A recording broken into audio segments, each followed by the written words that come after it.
scratch that, guys. There's more 5 o'clock games. At 5 o'clock, we got UC Davis, who went 7-4. Trevor Cal, who went 6-7 last year. Cal favored by 20.5 points on ESPN+. Fernando Mendoza for the Golden Bears went 153 at 243, threw for 1,708 yards, 14 touchdowns, 10 interceptions. Jaden Ott had 245 carries for 1,305 yards and 12 touchdowns, and Jeremiah Hunter had 62 catches for 703 yards and 7 touchdowns. They do not bring back Jeremiah Hunter, but Ott and Mendoza both are back for the Cal Golden Bears, and I think that is big.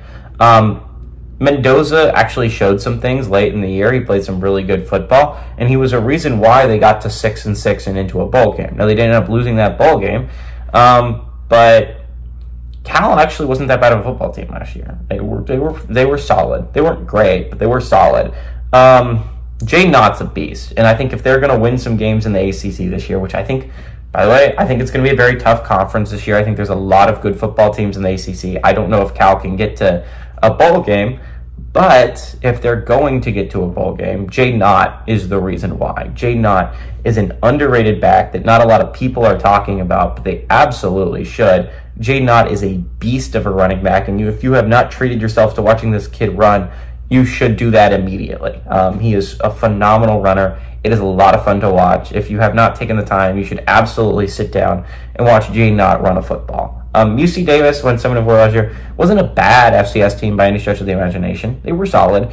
A lot of people remember, I remember doing the UC Davis-Tulsa game a couple years back when Tulsa was actually pretty decent, and UC Davis pulled off a pretty massive upset there. I think that was the last time I significantly talked about UC Davis. I probably did a couple of games over the past couple of years. I just don't remember because they probably got their butts kicked. I think it's going to be the same here. I hate to break it to you.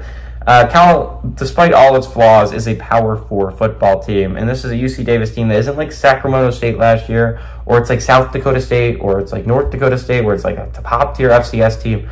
They're a mediocre FCS team, and that's not to say that they're bad. They're not. But I do think Cal is significantly better. I like the Golden Bears to win and cover at home.